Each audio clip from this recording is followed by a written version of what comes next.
మన కూకట్పల్లిలో Marri golden diamonds April 12న బ్రహ్మాండమైన ప్రారంభం. Save the date, save the money. Welcome to Telugu popular TV. West ఏషియాలో 2 వీక్స్ వారికి సంబంధించి 2 వీక్స్ సీజ్ ఫైర్ ప్రకటించినా కూడా పాక్షికంగా యుద్ధం కొనసాగుతూనే కనిపిస్తుంది. అయితే ఇప్పుడు అందరి దృష్టి ఇస్లామాబాద్లో జరగనున్న టాక్స్కి సంబంధించి, అంటే ఇరాన్ చెప్పిన 10 పాయింట్లు కావచ్చు, లేకపోతే ట్రంప్ ఆల్రెడీ ఇరాన్ చెప్పిన పాయింట్ల మీద ఎండార్స్ చేసిన విషయం కావచ్చు. ఇవన్నీ కూడా చూస్తుంటే ఇస్లామాబాద్లో ఎటువంటి టర్న్ తీసుకుంటుంది ఈ చర్చలు అనేది చాలా కీలకంగా మారింది. మరోపక్క ఇజ్రాయెల్ లెబనాన్ మీద దాడులు చేస్తూనే ఉంది. యుఎస్ హర్మూజ్ స్ట్రైట్ మీద గస్తీ పెంచుతూనే ఉంది. తాజాగా మనం చూస్తే అమెరికా గస్తీ డ్రోన్ ట్రాకింగ్ నుంచి మిస్ అయినట్టు మనకి వార్తలు వస్తున్నాయి. ఈ నేపథ్యంలో ఈ టాక్స్కి సంబంధించి, ఇస్లామాబాద్ టాక్స్కి సంబంధించి తాజా పరిస్థితులు మనతోటి విశ్లేషించడానికి జియో పొలిటికల్ అనలిస్ట్ సురేష్ కొచ్చటిల్ గారు ఉన్నారు. నమస్కారం సురేష్ గారు. నమస్కారం పవన్ గారు. సార్, ఏంటి sir latest developments? Islamabad talks మీదే అందరి దృష్టి ఉంది. ఎవరెవరు రాబోతున్నారు? ఈ ఫార్స్ న్యూస్ ఏజెన్సీ అని చెప్పి ఇరానియన్ న్యూస్ ఏజెన్సీ ఒక 5-6 గంటల ముందుసేపు ఒక న్యూస్ పబ్లిష్ చేశారు. ఇరాన్ వైపు నుంచి ఎవరు రారు అని చెప్పి, అఫీషియల్ డెలిగేషన్ రారు అని చెప్పేసి. కానీ దాంట్లో ఎంత మటుకు నిజం ఉందో తెలియదు. దాని కారణాలు చాలా ఉన్నాయి. గేమ్ ఆఫ్ బ్లఫ్ ఆడుతున్నారు. ఇరాన్ ఏమంటున్నారంటే, ఒకటి సీజ్ ఫైర్ నడవాలంటే, లేకుంటే టాక్స్ నడవాలంటే మీరు ఇజ్రాయిల్ని ఆపాలి. ఇక్కడ లెబనన్లో. యుఎస్ ఏమంటున్నారంటే, లెబనన్కి ఈ సీజ్ ఫైర్కి ఏం సంబంధం లేదు. ఇరాన్ అంటున్నారు ఉంది అంటున్నారు. లిస్ట్లో కూడా ఉంది వాళ్ళు పెట్టింది 10 పాయింట్స్. కానీ అమెరికా అంటున్నారు మా దగ్గర ఉన్న లిస్టులు లేదు. ఎవరు ఏం లిస్ట్, పాకిస్తాన్ ఎవరికి ఏం లిస్ట్ ఇచ్చారో తెలియదు. మీకు గుర్తుంటుంది, ఈ డిస్కషన్ మొదలైనప్పుడే ఫస్ట్ ఒక లిస్టు పాకిస్తాన్ వైపు నుంచి పాకిస్తాన్ తీసుకెళ్ళి యూఎస్కి ఇచ్చారు. ఆ లిస్టులో మీరు చూసుంటారు 10 పాయింట్లు ఉండే. దాన్ని Caroline లెవిట్, US white house press secretary, ఆమె ఏమన్నా అంటే మేము అది చింపేసి చెత్తలో పడేసాం. వైస్ ప్రెసిడెంట్ జేడీ వాన్స్ ఇంకా కొంచెం ముందుకెళ్ళారు. ఆయన అన్నారు అది చాట్ జీపీటీ నుంచి తీసుకొచ్చింది ఇరాన్ వాళ్ళు, మేము దాన్ని డస్ట్బిన్లో పడేసాం.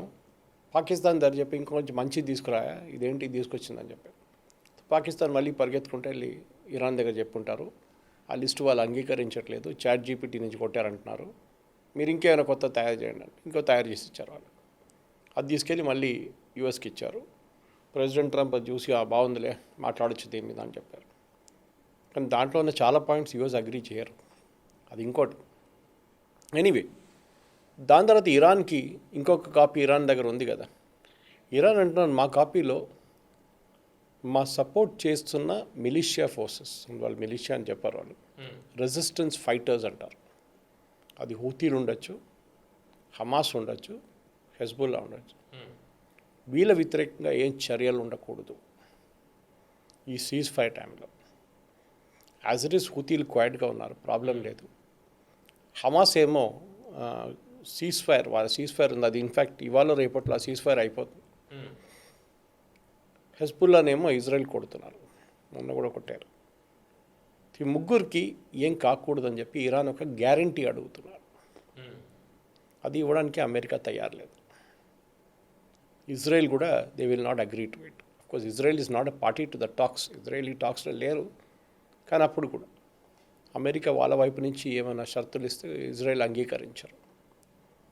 దీనికన్నా ముందు కూడా మీరు చూసుంటారు, జేడీ వాన్స్ కూడా మాట్లాడుతుంది అన్నారు, ఈ లిస్టులో లెబనాన్ లేదే, నేను ఉందంటున్నారు, ఎక్కడి నుంచి వచ్చింది అంటున్నారు. ఇక్కడ first major point of disagreement.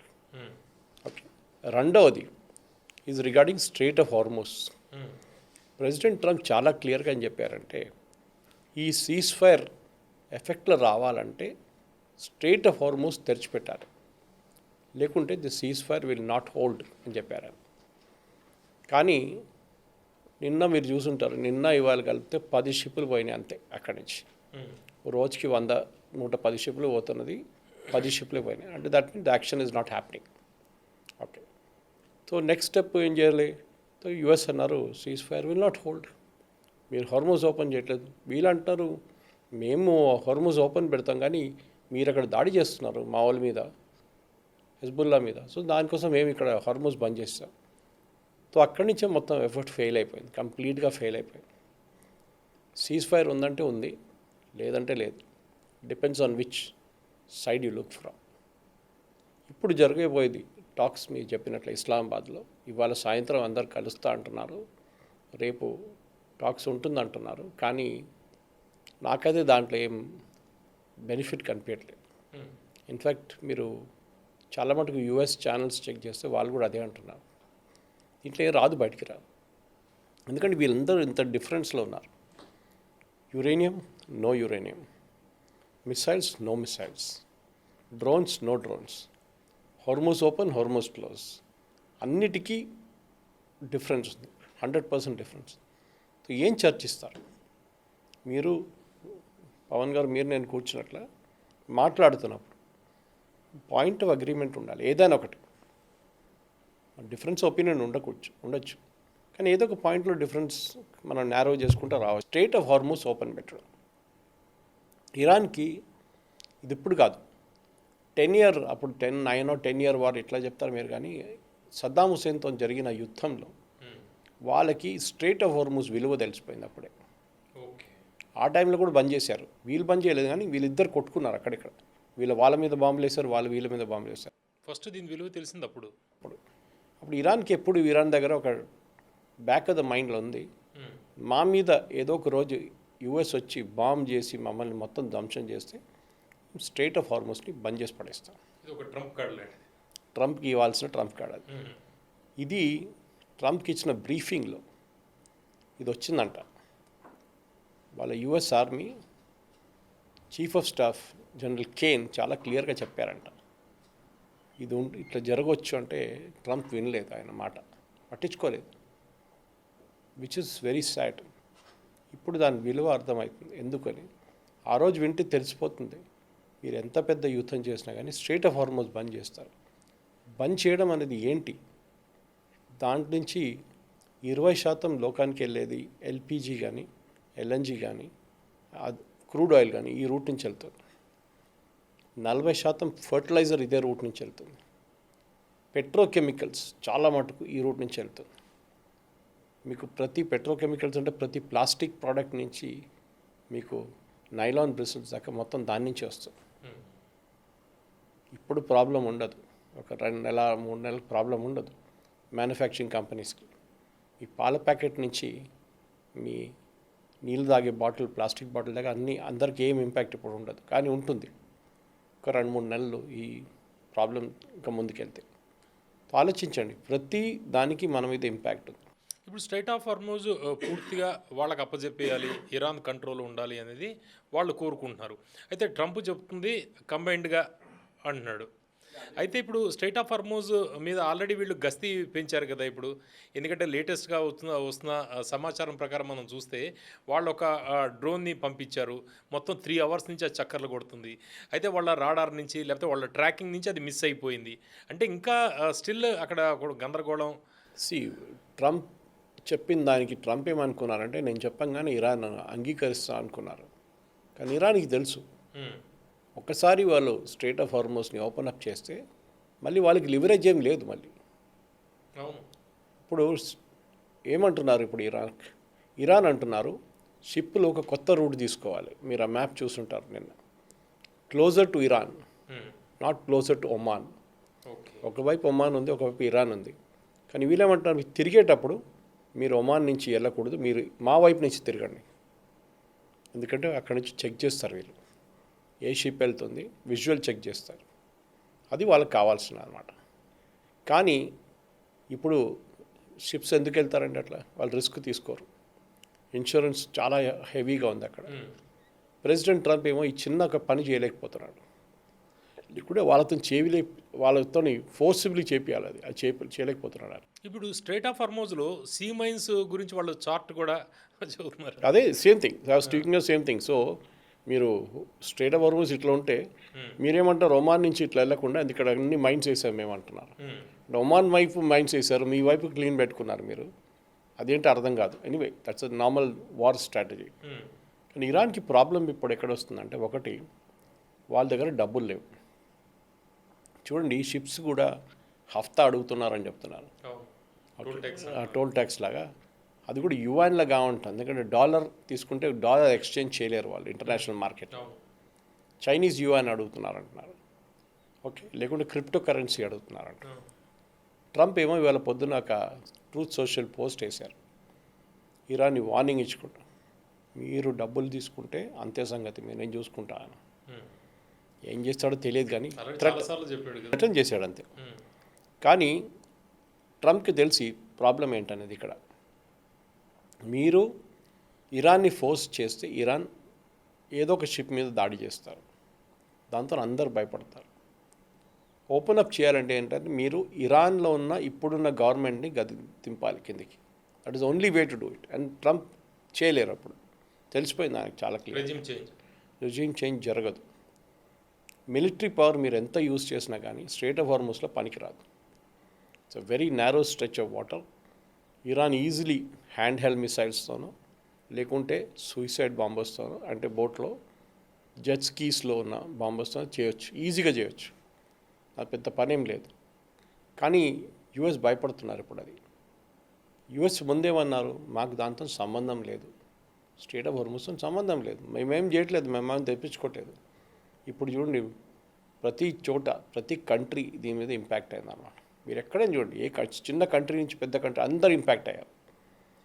Country like Germany, కొంతమంది అబ్బాయిలు అక్కడ నాకు మెసేజ్ పంపించారు, చాలా దారుణం ఉంది సార్ పరిస్థితి, ఇక్కడ మేము స్ట్రగుల్ అవుతున్నాం, ఇక్కడ ఏమైనా చేయండి సార్ అని చెప్పేసి, అక్కడ మీడియాలో చెప్పండి సార్ అని చెప్పి ఆ పరిస్థితికి వచ్చేసాం అనమాట. ఏం చేయాలి ఇప్పుడు? You have to open up the state of Hormuz. దానికి ఇరాన్ని పర్సువేట్ చేయాల్సి వస్తుంది, కానీ ఇరాన్ అంగీకరించరు 100%. చూడు, నేను ప్రెడిక్ట్ చేస్తున్నాను అనమాట. మేబీ నా ప్రెడిక్షన్ తప్పు కూడా రావచ్చు, కానీ ఇరాన్ వాళ్ళ దగ్గర ఉన్న ట్రంప్ కార్డ్ని ఇడవరు వాళ్ళు. They will not allow. వాళ్ళు అంటారు మాకు దాని మీద కంట్రోల్ కావాలంటారు. దాంతో బార్గెన్ చేయగలుగుతున్నారు వాళ్ళు. కరెక్ట్. నెక్స్ట్ పాయింట్, యురేనియంను మీరు ఉంచుకోకూడదు. కానీ వీళ్ళు అంటున్నారు యురేనియం మేము ఎన్రిచ్ చేసుకుంటాం, దాని గురించి మాట్లాడదాం. ఓకే, మాకు వెపన్స్ మేము తయారు చేయం. We are signatories to the nuclear non proliferation treaty, NPT అని చెప్పి ఒక ఇంటర్నేషనల్ అగ్రిమెంట్ ఉంది. న్యూక్లియర్ నాన్ ప్రొలిఫరేషన్ ట్రీటీ అంటే మీరు ఈ న్యూక్లియర్ మెటీరియల్ని తీసుకెళ్ళి 10 మందికి అమ్మకూడదు, ఎవరికి అమ్మకూడదు. సో ప్రొలిఫరేట్ చేయకూడదు, అది agreement. So we are signatories to that. So మీకు టెన్షన్ ఎందుకు అని అడుగుతున్నారు. అంటే ఒక టైంలో ఎన్పిటి నుంచి వీళ్ళు బయటికి రావచ్చు అనేది కూడా కొంత జరిగింది ఉండే, కానీ జరగలేదు అది. ఇప్పుడు జరిగిన దాంట్లో వాళ్ళు ఏమంటున్నారు, మేము ప్రొలిఫరేట్ చేయట్లేదు కదా, అంటే డిప్లొమాటిక్గానే వెళ్తున్నారు వాళ్ళు. కానీ ప్రొలిఫరేషన్ కాదు ఇక్కడ మనం మాట్లాడేది. వాళ్ళ కోసం ఆయుధాల గురించి మాట్లాడుతున్నాం. వాళ్ళు they are not like North Korea. North Korean dictator చూస్తుంటాడు ఎవడు వస్తాడు నాది కొనడానికి అని చెప్పేసి, సూపర్ మార్కెట్ లాగా అక్కడ వేసుకొని ఆయన వెయిట్ చేస్తున్నాడు ఎవరైనా వస్తే వానికి అమ్ముదామని చెప్పేసి. పాకిస్తాన్ కూడా అవకాశం ఉంటే అమ్ముకుంటుంది కదా. కరెక్ట్, అక్కడ లేదు అవకాశం. వాళ్ళకి భయం ఉంది, ఎందుకంటే యూఎస్ చెక్ చేస్తారు వాళ్ళు. ప్రతి పాకిస్తాన్ న్యూక్లియర్ మెటీరియల్ యూఎస్ చేతిలో ఉంది, వాళ్ళ ట్రాకింగ్లో ఉంది.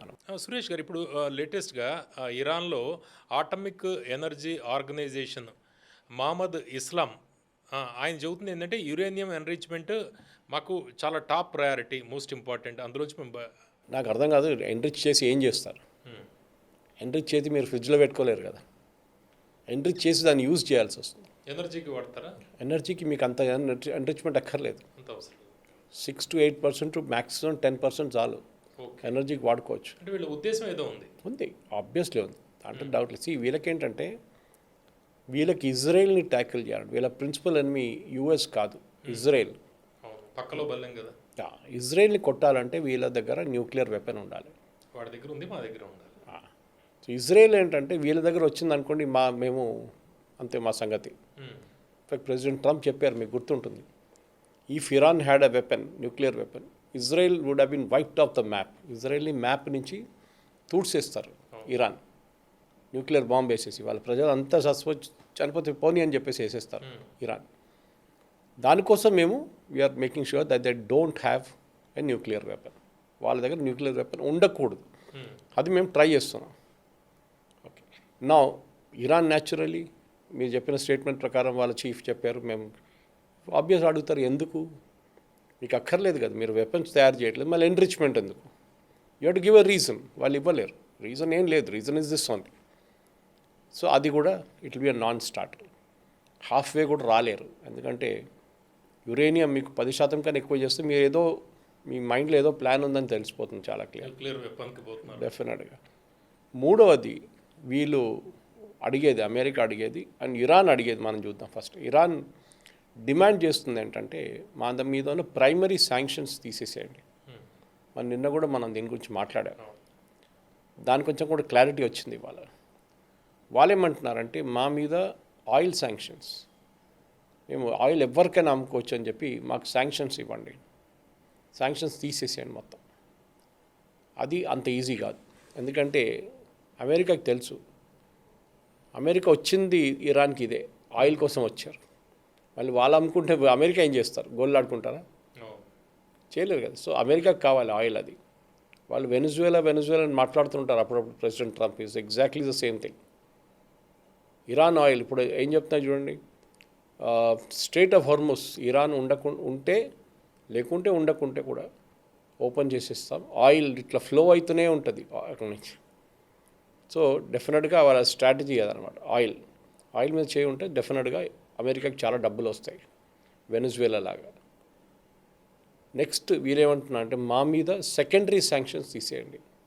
దట్ ఈస్ మేము ఎక్కడి నుంచి ఏదైనా కొనాలంటే ఎక్విప్మెంట్ మేము కొనుక్కుంటాం, దాని శాంక్షన్స్ ఉండకూడదు. అది కూడా చాలా కష్టం అంగీకరించడం. వీళ్ళు ఎక్కడి నుంచి ఏం కొంటారో తెలియదు.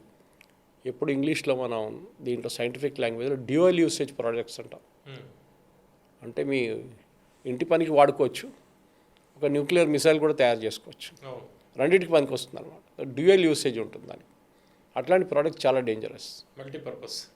AQ Khan Pakistan nuclear programme start చేసినప్పుడు ఆయన జర్మనీ నుంచి, హాలండ్ నుంచి, చాలా చోట్ల నుంచి స్మగిల్ చేసి తీసుకొచ్చారు ప్రోడక్ట్స్ని.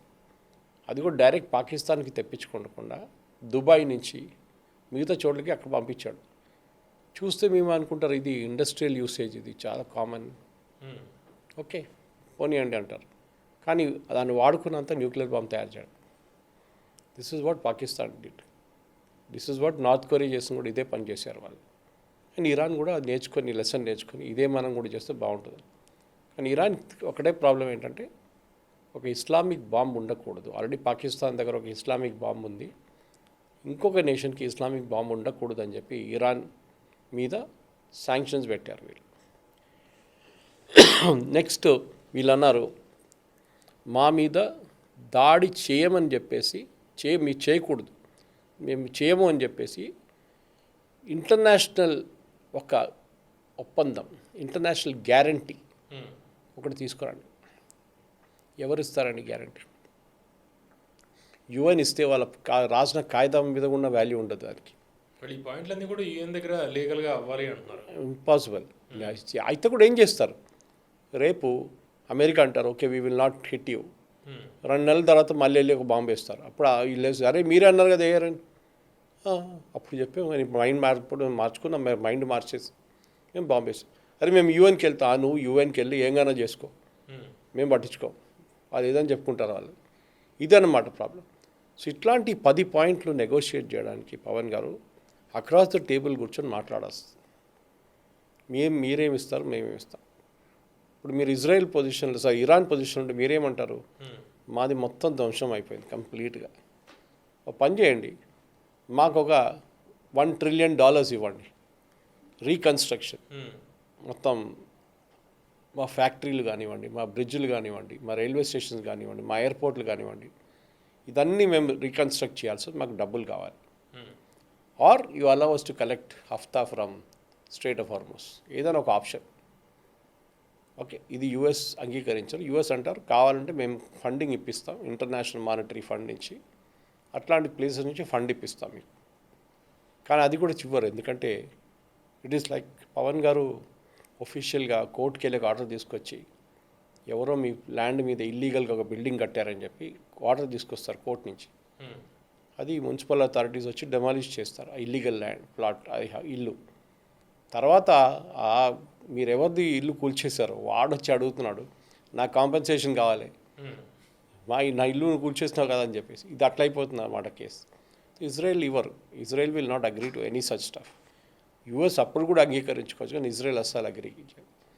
ఈ యూఎస్కి ప్రాబ్లం ఏంటంటే పవన్ గారు, వాళ్ళ గల్ఫ్ కంట్రీస్తోని వాళ్ళ సంబంధాలు చాలా సంవత్సరాల నుంచి ఇట్ ఈస్ గెటింగ్ డిటీరియేటింగ్ అవుతుంది. ముందున్న రెస్పెక్ట్ మొహమ్మద్ బిన్ సల్మాన్ వాళ్ళ ఫాదర్ అమెరికన్ ప్రెసిడెంట్స్కి ఇచ్చే రెస్పెక్ట్ ఇప్పుడు లేదు. ఇప్పుడు ట్రాన్సాక్షన్లు అయిపోయింది. మేము 100 F-35 కొంటున్నాం, సో మాకేమి ఇస్తారు, మేము మీకు ఎయిర్బేస్ ఇచ్చాం, మాకేమి ఇస్తారు, యుఎస్ అడుగుతున్నారు మీకు ఇంత ప్రొటెక్షన్ ఇస్తాం, మాకేమి ఇస్తాం, వీళ్ళు అంటున్నాం మీ స్టాక్ మార్కెట్లో పెట్టుబడి పెడుతున్నాం, మేము మీ యూనివర్సిటీకి ఫండ్స్ ఇస్తున్నాం, మేము ఇట్లాంటి చాలా పనులు మేము చేస్తున్నాం మీకోసం, మీ ఎలక్షన్ కోసం డబ్బులు కూడా మేమే ఇచ్చామంట, అది కూడా ఉంటుంది. ఇట్లాంటి పరిస్థితుల్లో అదే గల్ఫ్ అనేది వీళ్ళకి ఎందుకు ఇంత పెద్ద డ్రా అంటే దగ్గర నుంచి వచ్చే డబ్బులు అమెరికాలో ఇప్పుడు ఏఐలో పెట్టే డబ్బులు, ఏఐ స్టార్టప్స్ కానీ ఏఐ పబ్లిక్ ఇష్యూస్కి వెళ్ళే కంపెనీ డబ్బులంతా చాలా మటుకు గల్ఫ్ నుంచి వస్తుంది. వాళ్ళ ఇన్వెస్ట్మెంట్ ఫండ్స్ ఉంటుంది వాళ్ళది, ఒక్కొక్క దేశానికి 5-10 ఇన్వెస్ట్మెంట్ ఫండ్స్ ఉంటుంది, ఫ్యామిలీ కంట్రోల్డ్, వాళ్ళ ఫ్యామిలీ అది ఇన్వెస్ట్ చేస్తారు. అమెరికాకి భయం ఏంటంటే ఇదొకటి, ఇంకోటి డీడాలరైజేషన్. మీకు తెలిసి ఉంటుంది, ఇప్పుడు యువాన్ ఎందుకు అడుగుతున్నారు పేమెంట్, ఇరాన్ ఒకటి వాళ్ళు కన్వర్ట్ చేయలేరు డాలర్ తీసుకు, రెండోది డాలర్ని వీకెన్ చేయడానికి చేస్తున్నారు, పెట్రోల్ యువాన్ కూడా ఉన్నారు కదా. అదే సో ఎందుకంటే లోకంలో మొత్తం అన్ని ఇది డాలర్తో మెజర్ చేస్తారు, పర్ డాలర్.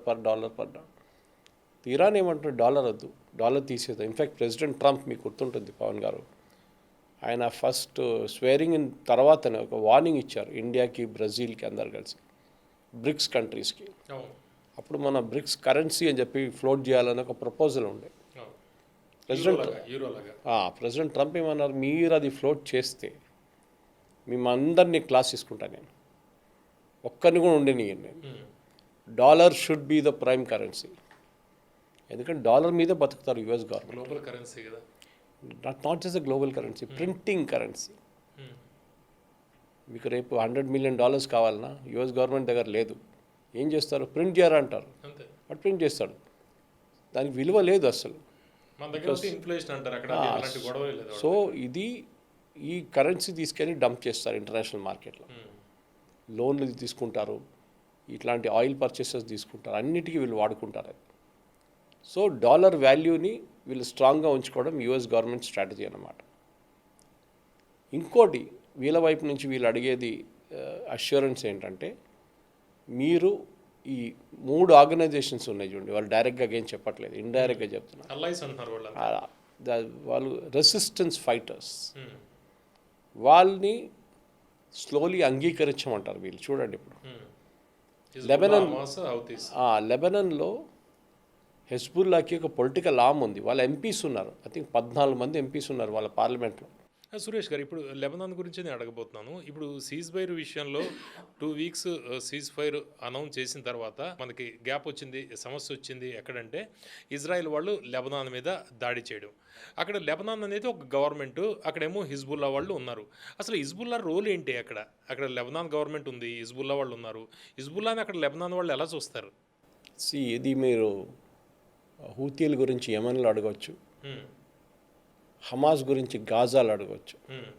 వీళ్ళందరూ బయట నుంచి వచ్చిన వాళ్ళు, వీళ్ళు they are not original citizens of, కానీ అక్కడున్న రెసిస్టెన్స్ ఫైటర్స్, అక్కడున్న కొన్ని చిన్న చిన్న గ్రూప్స్తో కలిసి వీళ్ళు ఒక గ్రూప్ తయారు చేసుకున్నారు, హెజ్బుల్లా. ఇక్కడ హమాస్, అక్కడ హూతీలు.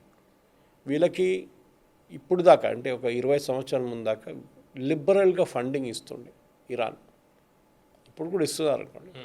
డబ్బులు విపరీతంగా ఖర్చు పెడతారు వాళ్ళ మీద, మిసైల్స్ కావాలన్నా మిసైల్స్ తీసుకోండి, డ్రోన్లు కావాలంటే డ్రోన్లు తీసుకోండి, మేము ఇంకా 10,000 మందిని రిక్రూట్ చేయబోతున్నాం, నో ప్రాబ్లం, వాళ్ళ జీతం మేమే ఇస్తాం, అన్నీ ఇరాన్ చూసుకుంటుండే. ఎందుకు చేస్తారు అనేది కూడా బహుశా మేము డిస్కస్ చేసాం దీనికన్నా ముందు. ఎంత బలం ఉంది వాళ్ళకి లెబనాన్లో? లెబనాన్ బలం ఉంది వాళ్ళకి, ఉంది, లేదని లేదు. లెబనీస్ సిటిజన్ తుపాకీ తీసుకొని తిరగరు కదా, AK-47 తీసుకొని, వీళ్ళు తిరుగుతారు. యాక్చువల్లీ భయం ఉంటుంది, టెర్రర్ గ్రూప్ అనగానే భయం ఉంటుంది. దానికోసం చూడండి, మొన్న కూడా లెబనీస్ గవర్నమెంట్ ఇరానియన్ అంబాసిడర్ని ఎక్స్పెల్ చేశారు, కంట్రీ నుంచి పంపించేశారు బయటికి, మీరు ఇక్కడ ఉండకండి అని చెప్పేసి. ఎందుకంటే ఇరానే నడిపిస్తున్నారని అక్కడ హెజ్బుల్లా మీటింగ్లు, హెజ్బుల్లా ఫండింగ్లు అన్నీ ఇరానే ఉంటుంది. మీకు గుర్తుంటుంది, నస్రుల్లాని చంపే ముందు తర్వాత వీళ్ళు మేజర్ లేదా ముందు వాళ్ళ ఒక ఎంబసీ మీద కొట్టారు వీళ్ళు, ఇరానియన్ ఎంబసీ మీద. 3 సీనియర్ ఐఆర్జీసీ కమాండర్స్ చనిపోయారు దాంట్లో. అప్పుడు మీరు అడగొచ్చు, వీళ్ళు ఇక్కడేం చేస్తున్నారు లెబనాన్లో? వీళ్ళు ఉండాల్సింది ఇరాన్లో కదా. వీళ్ళు ఒక అఫీషియల్ విజిట్లో వస్తే కూడా వీళ్ళు ఎంబసీని ఇన్ఫామ్ చేస్తారు. కాదు, వీళ్ళు ఇక్కడే ఉన్నారంట 6 నెలల నుంచి. అంటే వాళ్ళ స్ట్రాటజీని, వాళ్ళ ఫార్మేషన్స్ని, వాళ్ళకి కావాల్సిన డబ్బు కానీ టెక్నికల్ కాంపిటెన్స్ ఇదంతా వీళ్ళే ఇస్తారు ఇరాన్. ఇరాన్ ఏం చేస్తున్నారంటే సౌదీ అరేబియా అండ్ యూఏఈ వాళ్ళ కాంపిటీటర్స్. వీళ్ళ దగ్గర డబ్బులు ఉంది, ఇరాన్ దగ్గర అంత లేదనుకోండి ఇప్పుడు, కానీ సౌదీ అరేబియా వాళ్ళ స్ఫియర్ ఆఫ్ ఇన్ఫ్లుయెన్స్ స్ప్రెడ్ చేస్తున్నారు. వెస్ట్ ఏషియా ఒక్కటే కాదు, మేము ఆఫ్రికాలో ఉన్నాం, మేము యూరోఏషియాలో ఉన్నాం, మేము కరేబియన్లో ఉన్నాం, మేము అమెరికాస్లో ఉన్నాం. వీళ్ళు స్ప్రెడ్ చేస్తున్నారు వాళ్ళ influence. That is the major issue. ఎందుకంటే వీళ్ళు ఈ సౌదీ అరేబియా వెళ్ళి యమన్లో పెట్టుబడి పెట్టారు, అక్కడ ఒక గ్రూప్ని ఎంకరేజ్ చేశారు, యూఐ చేశారు. స్వాజిలాండ్ అక్కడ ఇంకో ఇష్యూ ఉంది, అక్కడ అది నడుస్తుంది. ఇదంతా నడుస్తున్నప్పుడు కూడా చాలా మటుకు వీళ్ళ వైపు నుంచి ఉన్న పెట్టుబడి, వీళ్ళు డబ్బులు విపరీతంగా ఖర్చు పెడతారు. పవన్ గారు, మీరు బిలీవ్ చేయరు, ఖతార్ దగ్గర ఎంత డబ్బులు ఉందంటే వాళ్ళకి ఏం చేయాలని వాళ్ళకి తెలియట్లేదు అనమాట. They don't know what to do అనమాట. They absolutely no idea what to do. So ఇట్లాంటి పరిస్థితుల్లో వీళ్ళు ఏం చేస్తారు? వీళ్ళ వైపు దగ్గర నుంచి డబ్బులంతా వీళ్ళు టెర్రర్ గ్రూప్స్ మీద ఖర్చు పెడతారు, so that they can hold an influence అనమాట. సో వీళ్ళేం చేస్తారు, ఇప్పుడు ఇజ్రాయెల్ని బ్లాక్మెయిల్ చేస్తున్నారు చూడు. ఇట్లనే మేము టాక్స్లో పార్టిసిపేట్ చేయము, ఎందుకంటే మీరు వాళ్ళ మీద దాడి చేశారు. This is the problem. తో ఇప్పుడు ఎట్లా జరుగుతుంది, పాకిస్తాన్ హెజ్బుల్ ముజాహిదీన్, మిగతా టెర్రర్ గ్రూప్ లష్కర్ ఎ తోయిబా ఎందుకు పెట్టుకుంటారు? వాళ్ళు భారతదేశం మీద దాడి చేయడానికి వాళ్ళని ఉపయోగిస్తారు. ఇంకా వాళ్ళ రెగ్యులర్ ఆర్మీ కొట్లాడు మనతో పోరాటం చేయరు. Same here. ఇరాన్ అంటారు మాకు ఒక సంబంధం ఉందా? ఉంది, కానీ అఫీషియల్గా మాకేం లేదులే, వాళ్ళు మిమ్మల్ని కొడుతున్నా నేనేం చేయాలి ఇప్పుడు? అదే టైంలో ఇజ్రాయెల్ మీద దాడి చేయడానికి తెహరాన్ నుంచి ఒక ఇన్స్ట్రక్షన్స్ వెళ్ళంగానే హెజ్బుల్లా వాళ్ళు ఫైర్ చేస్తారు మిసైల్స్ ఇజ్రాయెల్లో. ఇటువైపు నుంచి హూతీలు చేస్తారు, మరి ఇటువైపు నుంచి హమాస్ వాళ్ళు కొడతారు. అందుకని 10 పాయింట్స్లో ఎక్కడ వీళ్ళ పేర్లు చెప్పలేదు, చెప్పరు. రీజనల్ కాన్ఫ్లిక్ట్ ఉండకూడదు అన్నారు. Regional conflicts and more importantly వీళ్ళన్నారు they are fighters, resistance fighters. అది అంటారు కదా ఇంగ్లీష్లో, one man's freedom fighter is another man's terrorist. ఇంకొక పాయింట్, చాలా ఇంపార్టెంట్ పాయింట్ వీళ్ళేం చెప్పారంటే ఇరాన్, మీరు వెస్ట్ ఏషియా నుంచి US should withdraw all its forces. దీని గురించి నిన్న ఈ వచ్చిన తర్వాత నుంచి ఒక పెద్ద డిబేట్ నడుస్తుంది అమెరికన్ ఛానల్స్లో. దీని డెఫినిషన్ ఏంటని. ఆల్ ఇట్స్ ఫోర్సెస్ అంటే సౌదీ అరేబియాలో ఉన్న బేస్ ఖాళీ చేయాలన్నా, యుఏఈలో ఉన్న బేసెస్ ఎంటీ చేయాలన్నా, కువైట్లో ఉన్న ఏం చేయాలి, బహ్రెయిన్లో ఉన్న 5th ఫ్లీట్ని తీసుకెళ్ళిపోవాలన్నా, ఆర్ కొత్తగా వచ్చిన ట్రూప్స్, ఆర్ ఇప్పుడు వచ్చి అక్కడ అబ్రహాం లింకన్లో, జెరాల్డస్ ఫోర్డ్లో, మిగతా ఫ్రైటర్స్లో, మిగతా సబ్మెరీన్స్లో వాళ్ళందరూ వెళ్ళిపోవాలంటున్నారా? What is that Iran wants? Definitely Iran ఇక్కడ ఇప్పుడు వచ్చిన వాళ్ళు వెళ్ళిపోమని చెప్పట్లేదు. వాళ్ళకి భయం ఏంటంటే ఈ బేసెస్ చాలా భయం వాళ్ళకి, అమెరికన్ బేసెస్. వీళ్ళందుకు ఉంచుకుంటారు. ఇప్పుడు ఫర్ ఎగ్జాంపుల్ చెప్పాను కూడా, ఇంకా ముందు మనం మాట్లాడాం దీని గురించి. ఖతార్లో వీళ్ళు అన్నిటికంటే పెద్ద బేస్ ఉంది అక్కడ, అలౌద్ బేస్ అని చెప్పేసి అమెరికాది. 6,000 నుంచి 7,000 మంది పనిచేస్తారు అక్కడ అమెరికన్స్. వాళ్ళకి బిలియన్స్ ఖర్చు అవుతుంది per month, billions of dollars. ఆ డబ్బులంతా ఖతార్ ఇస్తారు. యుఎస్ ఆర్మీని ఖతార్లో ఉన్న బేస్ని ఉంచుకోవడానికి ఖతార్ గవర్నమెంట్ డబ్బులు ఇస్తున్నారు యుఎస్కి. ఎందుకంటే వాళ్ళకే ఇన్సూరెన్స్ అది వాళ్ళకి, నా మీద ఎవరు దాడి చేయరు. అది కూడా వాళ్ళు అనుకున్నారు. కానీ మీకు తెలిసిందే, పోయిన సంవత్సరం ఇరాన్ దాడి చేశారు, దానికన్నా ముందు ఇజ్రాయెల్ దాడి చేశారు. So there is no insurance today. So వీళ్ళు అమెరికన్ ఫోర్సెస్ విత్డ్రా చేయాలంటే అమెరికా విల్ నాట్ అగ్రీ. వాళ్ళ స్ట్రాటజిక్ ఇది. డిగోగాస్టియా కానివ్వండి, జర్మనీలో వాళ్ళది ఉంది, యూకేలో ఉంది, సైప్రస్లో ఉంది. మీరు చెప్పండి ఎక్కడ లేదని అడగండి, అన్ని చోట్లలో అమెరికాకి బేసెస్. బహుశా మన దేశంలో లేదేమో, పాకిస్తాన్లో కూడా ఉంది వాళ్ళకి. ప్రతి దేశంలో వాళ్ళు బేస్ మెయింటైన్ చేస్తారు వాళ్ళు. సో ఇది అమెరికన్ స్ట్రాటజీ అన్నమాట. సో ఇరాన్ కూడా ఏం చేస్తున్నారు, వాళ్ళు కూడా వాళ్ళ ఇన్ఫ్లుయెన్స్ స్ప్రెడ్ చేయడానికి ట్రై చేస్తున్నారు. మీరు వచ్చి గల్ఫ్లో కూర్చుంటే మేము మీ వైపు వస్తున్నాం. So we will promote Hezbollah, Hamas, Houthi and అక్కడ మా జాగ్రఫీ క్రియేట్ చేసుకుంటాం మేము. ఇప్పుడు లెబనాన్ మా చేతిలో ఉన్నట్లు అయిపోయింది. లెబనీస్ గవర్నమెంట్ ఉందా అంటే ఉంది, ఎంపీలు ఉన్నారంటే ఉన్నారు. It's democratic country by the way. కానీ వాళ్ళు గవర్నమెంట్ నడిపించలేకపోతున్నారు అక్కడ. వాళ్ళు ఏం చేయలేకపోతున్నారు. They totally powerless. ఇప్పుడు చూడండి, that is why Benjamin Netanyahu నిన్న స్టేట్మెంట్ ఏమి ఇచ్చారు మీరు చూశారు కదా. I want to speak to the government of Lebanon, అవును. Not Hezbollah. హెజ్బుల్లాతో నాకు సంబంధం లేదు. గవర్నమెంట్ ఉంది అక్కడ, ఆ గవర్నమెంట్తో మాట్లాడతాను నేను, అంతే. అంటే అది ఆ స్ట్రాటజీని మనం ఎట్లా అర్థం చేసుకోవాలి? ఈ 10 పాయింట్స్ తోటి సంబంధం లేకుండా నేను లెబనాన్ తోటి మాట్లాడుకుంటాను అంటే ఈ 10 పాయింట్స్లో అది యాడ్ అవ్వకూడదని ఒక స్ట్రాటజిక్గా చేస్తున్నాడా? అంటే లెబనాన్ విషయం నేను చూసుకుంటాను, మిగిలిన పాయింట్లు మీరు చూసుకోండి అని. ఫస్ట్ ఆఫ్ ఆల్ ఈ ceasefire agreement America and Iran మధ్యస్థుంది. అవును. ఇజ్రాయెల్ ఈ పాయింట్ని తప్పించడానికి ఆయన డైరెక్ట్ డీల్ ఇజ్రాయెల్ సంబంధం లేదు. సో ఏం జరిగిందని నిన్న అమెరికాలో ఉన్న కొన్ని ఛానల్స్ అందరూ ఏమంటున్నారంటే ప్రెసిడెంట్ ట్రంప్ చెప్పారంట బెంజమిన్ నెటన్యాహుకి, కొన్ని రోజులు క్వైట్గా కూర్చోండి, కొద్దిగా మీరు కుట్టాలంటే ఇప్పుడు కొట్టేసేయండి, ఒకటి మ్యాసివ్ ఫైర్ చేసేసి దాని తర్వాత అంతా అయిపోయింది చప్పట్లు కొట్టుకొని ఓకే వెరీ గుడ్ ఇప్పుడు నేను గవర్నమెంట్తో మాట్లాడబోతున్నాను అని చెప్పండి. వాళ్ళు వచ్చేదాకా ఇంకా 2-3 నెలలు పడుతుంది. But you just make a statement, నేను వాళ్ళ గవర్నమెంట్తో మాట్లాడతాను. Very good. అది ఇప్పుడు జరుగుతుంది. డ్యామేజ్ చేయాల్సింది చేసేయండి ఫస్ట్. చేశారు. 100 ప్లేసెస్లో బాంబ్ వేశారు నిన్న. 100 sites దే బాంబ్ వేస్తారు అవును. ఎప్పుడు చేయనంత ఒక్కసారి పడిపోయారు 10 నిమిషాల్లో. అవును. So it is like a final flourish. దీపావళిలో పటాకాలు లాస్ట్ అన్నీ వేసేసి పేల్చేస్తారు చూడు, అది. అవును. నౌ విల్ సే ఫైన్, మా ఆబ్జెక్టివ్ అచీవ్ అయిపోయింది. కానీ ఇప్పుడు నేను గవర్నమెంట్ ఆఫ్ లెబనాన్తో మాట్లాడతాను. లెబనీస్ గవర్నమెంట్ ఏం చెప్తున్నారు, వీళ్ళు వాళ్ళని డిసార్మ్ చేయాలి, అంటే వాళ్ళ దగ్గర ఉన్న తుపాకీలన్నీ తీసేసుకోవాలి, వాళ్ళ దగ్గర మిసైల్ అని. అది జరగదు, కళలో కూడా జరగదు.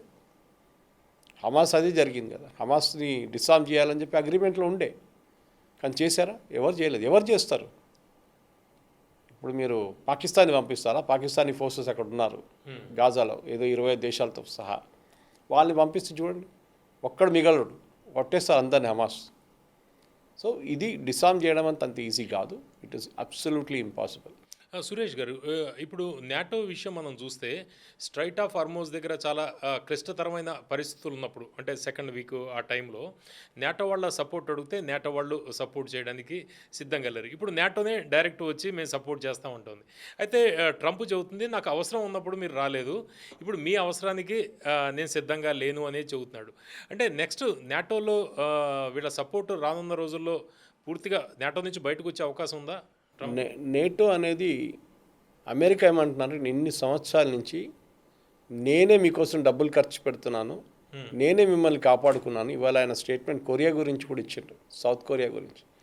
మిమ్మల్ని నార్త్ కొరియా నుంచి నేనే కాపాడుతున్నాను ఇన్ని సంవత్సరాల నుంచి, కానీ ఒకసారి వచ్చి హెల్ప్ చేయరా అంటే మీరు రాలేదు. జపాన్ దగ్గర ఆర్మీ లేదు, ఆర్మీ మెయింటైన్ చేయలేరు వాళ్ళు. సెకండ్ వరల్డ్ వార్ తర్వాత ఒక రెస్ట్రిక్షన్ ఉంది వాళ్ళ మీద. వాళ్ళని మేమే చూసుకుంటాం, వాళ్ళని పిలిచే వాళ్ళు కూడా రాలేదు. ఇటు బ్రిటన్ని పిలిచాం, వాళ్ళు కూడా రాలేదు. ఇటలీ అన్నారు, నో అన్నారు. స్పెయిన్ అయితే వాళ్ళ ఫ్లైట్సే అలౌ చేయన్నారు, కంప్లీట్లీ బ్యాన్ చేసి పడేశారు. సో నేటో కూడా ఒక పుష్ బ్యాక్ అంటాం ఇంగ్లీష్లో. NATO is doing a push back at Trump.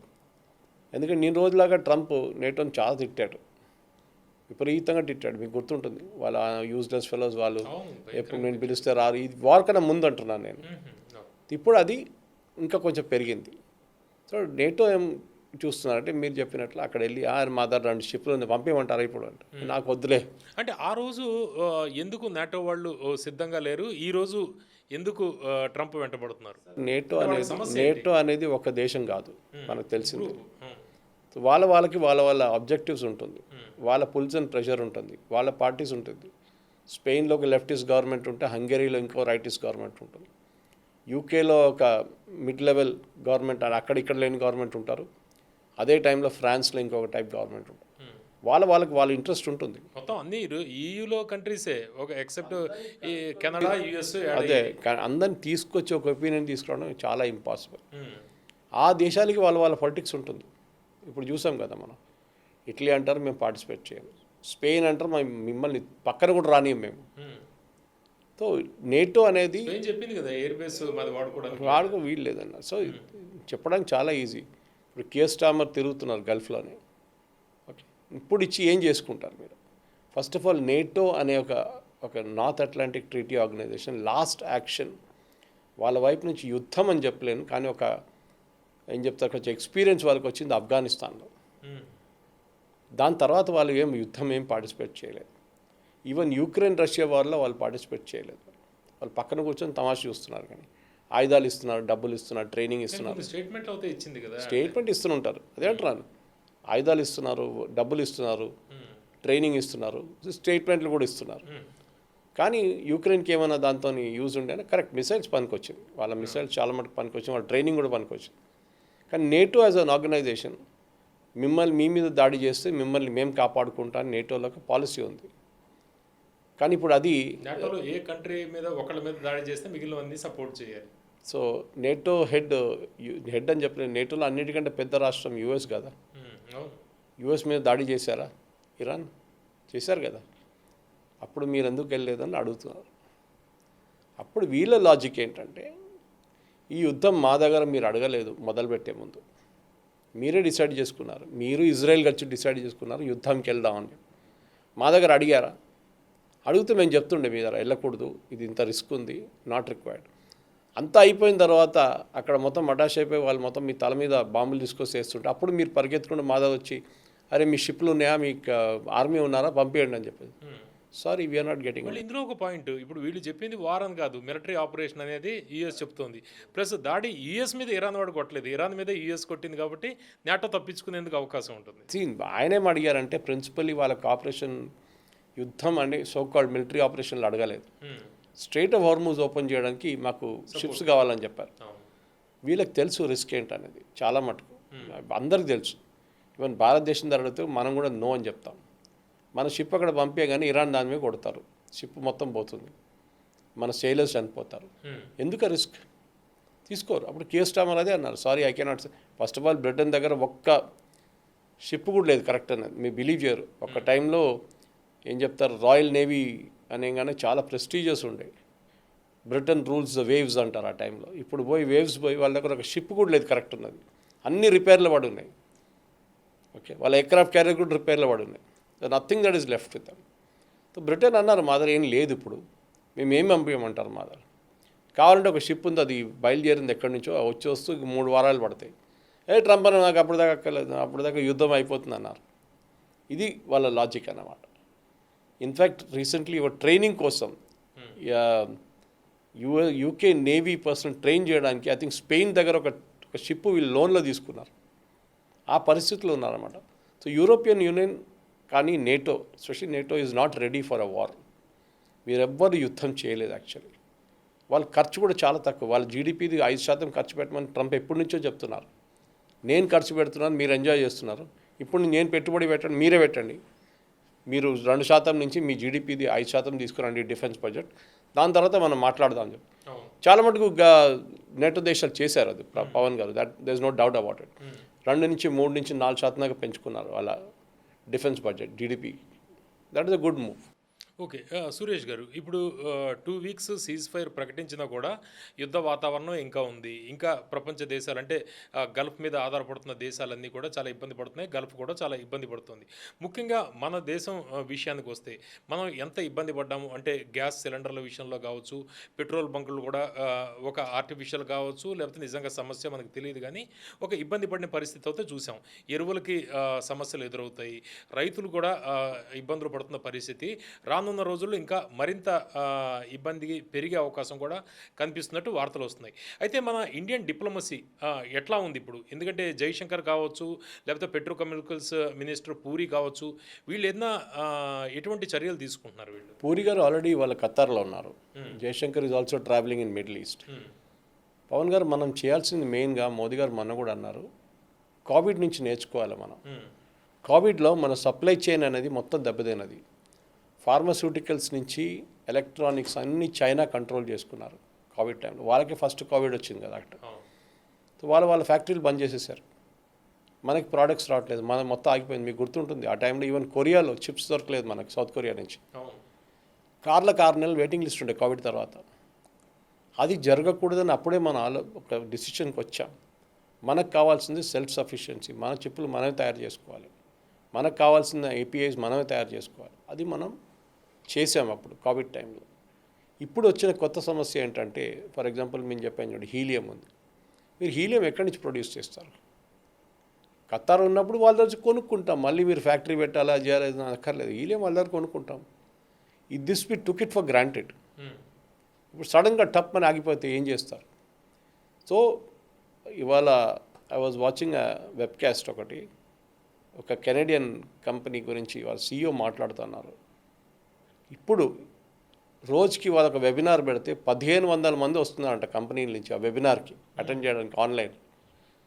How to overcome the supply chain constraints.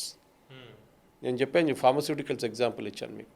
అట్లాంటి చాలా ఎగ్జాంపుల్స్ ఉన్నాయి గల్ఫ్ నుంచి వచ్చే ప్రోడక్ట్స్కి. నౌ మీరు ఆల్టర్నేట్ సోర్స్ డెవలప్ చేయాల్సి వస్తుంది. సడన్గా నైజీరియా అంటున్నారు, మా దగ్గర మస్తుంది, ఆయిల్ వచ్చి తీసుకెళ్ళండి అంటున్నారు. మనం ఎప్పుడు నైజీరియా పక్కన చూడలేదు మనం.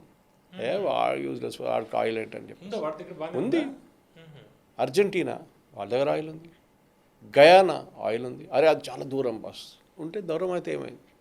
ఈ డెస్పరేట్ సిచ్యువేషన్లో మీకు కావాలంటే తీసుకుందాం, కొంచెం ఎక్స్ట్రా షిప్పింగ్ కాస్ట్ ఎక్కువ అవుతుంది అంతే కదా, నో ప్రాబ్లం. మీరు అక్కడ $2 మిలియన్ ఒక్కొక్క షిప్కి ఇచ్చే బదులు ఇరాన్కి మీరు ఇక్కడ నుంచి తెచ్చుకోండి, అదే $2 మిలియన్ మీకు సేవ్ అయిపోతుంది. That is better option. So మన సప్లై చైన్ని మనం ఇట్లాంటి పొజిషన్, ఇది కోవిడ్ చూసాం, ఇప్పుడు యుద్ధం చూసాం, మరి ఏమొస్తుందో తెలియదు. ఇంటర్నేషనల్ లెవెల్లో ఇట్లాంటి డిస్టర్బెన్స్ వచ్చినప్పుడు we should have strong supply chain ready. మనం లేకుండా యాక్చువల్లీ ఎల్పిజి సమస్య అక్కడే వచ్చింది ఫస్ట్. ఎల్పిజి చాలా చోట్ల మీకు దొరకవచ్చు, కానీ వీఆర్ నాట్ డైవర్సిఫై చేయలేదు, మనం కంఫర్ట్ జోన్లో వచ్చేసాం. కావాలి ఎల్పిజి ఖతార్ సప్లై కాంట్రాక్ట్ మొత్తం నెక్స్ట్ 6 సంవత్సరాలు 5 సంవత్సరాలు వాడే సప్లై చేస్తాడు ఖతార్ వాడు. మనకి ఒక ఎమర్జెన్సీ క్రైసిస్ మూమెంట్ మనం చూడలేదు. సరే మన స్ట్రాటజిక్ రిజర్వ్స్ ఉంది మన దగ్గర, పెద్ద పెద్ద అండర్ గ్రౌండ్ ట్యాంక్స్ ఉన్నాయి మన దగ్గర. ఒక 67 రోజులకు ఉన్న క్రూడ్ ఆయిల్ మన దగ్గర ఎప్పుడు ఉంటుంది. అది కాదు, వీ షుడ్ క్రియేట్.